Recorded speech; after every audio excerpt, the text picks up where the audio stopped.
Siz 11 yil maktabda o'qidingiz. Yana 4 yil universitetda. Jami bo'lib 15 yil. Sizga kimyoni o'rgatishdi, matematika, fizika, biologiya, tarix, ona tili. Lekin bitta narsani o'rgatishmadi. Pulni qanday boshqarishni.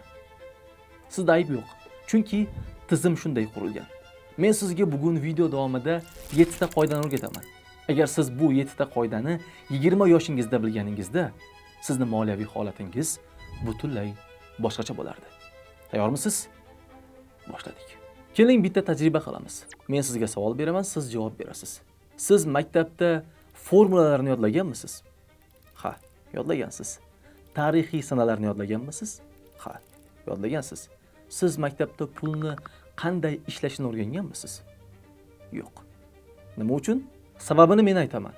Chunki moliyaviy savodsiz odam u ideal iste'molchi hisoblanadi. U kredit oladi, foiz to'laydi, uni ustiga juda ham ko'p ishlaydi. Tizim bo'lsa, aynan shunday iste'molchiga muhtoj. U shunday qurilgan. Tadqiqotlarga qaraganda odam o'rtacha 80% daromadini umuman boshqalarga sarflaydi. Sug'urta, foiz, soliqlar, renta, o'ziga bo'lsa, daromadining 20%gina qoladi. Biz buni teskari qilishimiz ham mumkin, lekin bunda bizga muhim 7 ta qoida kerak bo'ladi. Demak, qoidalarni birma-bir sanashni boshlaymiz. Birinchi qoida: oldin o'zingizga to'lash. Bu qoida 1926-yil George Clason tomonidan Bobil eng boy shahri kitobida yozib o'tilgan. To'g'ri, kitob yozilganiga 100 yildan oshdi, lekin u hali ham ishlayapti. Qoida shunaqa: oyligingizni oldingiz, 20%ni alohida qo'yib qo'yasiz va qolgan 80%ga yashaysiz. Siz aytishingiz mumkin, axir 80% ga yashab bo'lmaydi, to'g'rimi? Javob: hozir ham 100% ga yashayapsiz, faqat 100% sarflayapsiz. 80% ga yashash oddiy matematik ko'nikma. Oylik daromad 5 million so'm. 20% o'zingizga birinchi 1 million so'm. Yillik jamg'arma 12 million so'm. 18% islomiy bank depoziti bilan 5 yilda 85 million. 10 yilda bo'lsa 220 million so'm. 220 million so'm faqat oyda 1 million so'm qo'yish bilan. Bu sehrli narsa emas. Bu shunchaki matematika. Sizga bir amaliy maslahat. Islomiy bankdan tejamkorlik uchun alohida hisob oching. Oyligingiz tushganda avtomatik ravishda o'sha oyligingizdan ma'lum bir qismini o'sha hisobga o'tkazing. Chunki ko'zingizga ko'rinmagan pulni siz odatda ishlatishga shoshilmaysiz. Shuning uchun pulingiz doimiy ravishda yig'ilib ko'payib boradi. Ikkinchi qoida: lifestyle inflation tuzog'i. Ya'ni oylik maosh oshganda xarajatlar ham oshadi. Bu tuzoq. Ya'ni siz bugungi kunda 3 million so'm pul olayotgandingiz. Oyligingiz 5 millionga oshdi. 1 yildan keyin siz 5 millionga mos yashashni boshlaysiz. Keyin 8 millionga oshadi. Siz 8 millionga mos yashashni boshlaysiz. 12 million va 12 millionga mos yashashni boshlaysiz. Siz o'ylaysiz, men hozir yaxshi yashayapman. Kelajakda pullarimni tejayman.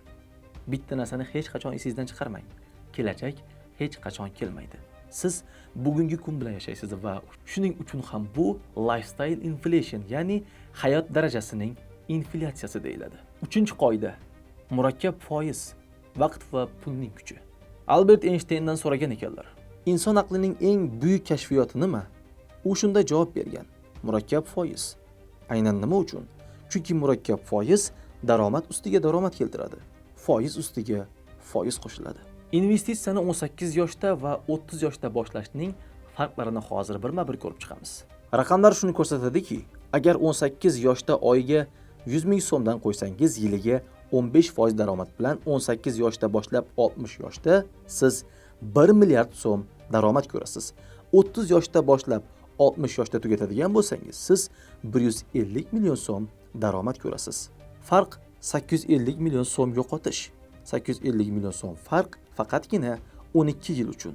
Shu sabab Warren Buffett boyligining 95%ni faqatgina 50 yoshdan keyin yig'di. Lekin u 11 yoshida investitsiya boshlagandi. Murakkab foiz vaqt bilan ishlaydi. 4-qoida: aktivlar sotib oling. Shunchaki narsalar emas.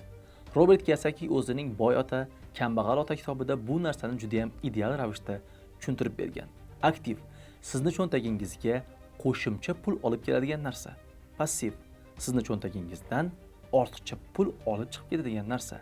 Ikkalasi aynan mana shu ikkita ideal tarif bilan ishlaydi. Aktivlar: ijaraga beriladigan uy, aksiya, biznes, onlayn kurslar. Passivlar: yangi telefon, shaxsiy mashina, kiyim-kechak, kredit karta. Ko'pchilik qiladigan ish: pul topadi va pullarini passiv daromadga, ya'ni shunchaki havoga uchirib yuboradi. Yangi kiyim oladi, mashina sotib oladi, telefonlarini almashtiradi. Boylar nima qiladi? Boylar daromad ko'rgandan keyin uni yana aktivlarga sarflaydi va keyinchalik o'sha aktivlardan keladigan daromadga o'zlari xohlagan narsalarini sotib olishadi. 5-qoida: avariya fondi, ya'ni moliyaviy yostiqcha. Hayotda kutilmagan hodisalar juda ham ko'p bo'ladi. Kasal bo'lish, ishdan bo'shash, mashinangizni buzilib qolishi va bunaqa paytda agar sizni yig'ib qo'ygan pulingiz bo'lmasa nima qilasiz? Qarz olasiz, kredit olasiz, do'stingizdan so'raysiz. Qarz bo'lsa, moliyangizni buzadigan eng muhim omillardan biri hisoblanadi. Avariya fondini qanday quramiz? 3 oydan 6 oygacha xarajatlaringizga teng miqdor kerak bo'ladi. Misol uchun, oylik xarajatingiz 3 million so'm bo'lsa, sizni fondingiz 9 milliondan 18 milliongacha bo'lishi kerak. Xo'p, endi uni qayerda saqlaymiz? Alohida hisob, ya'ni asosiy hisobdan ajratilgan hisobda, tez olish mumkin bo'lgan joylarda, ya'ni muddatli depozit yoki jamg'arma hisobi. Investitsiya hisobida emas, chunki qiymati tushishi mumkin. Qachon ishlatishimiz kerak? Faqat haqiqiy favqulodda holatlarda. Yangi telefon bu favqulodda holat emas. Kasallik, ish yo'qotish, aynan mana shu favqulodda holat hisoblanadi. Qanday quramiz? Oyga belgilangan miqdor qo'shing. 6-12 oy ichida to'laqonli miqdorga ega bo'lasiz. 6-qoida: moliyaviy savodxonlik eng daromadli investitsiya. Dunyoning eng boy ikkinchi odami Warren Buffett agar eng yaxshi investitsiya haqida aytishim kerak bo'lsa, bu mening o'zimman deydi. Ya'ni ilm sizdan hech kim tortib ololmaydigan investitsiya. Warren Buffett har kuni 500-600 sahifa kitob o'qiydi. Bu uning asosiy ish kunlariga to'g'ri keladi. Bu nima uchun muhim? Chunki bozor qulaydigan bo'lsa, aksiyangizni narxlari tushishi mumkin. Agar uylar arzonlashadigan bo'lsa, siz mulkingizni yo'qotasiz. Lekin bilim sizni hech qachon tark etmaydi. 7-qoida: bir necha daromad manbai.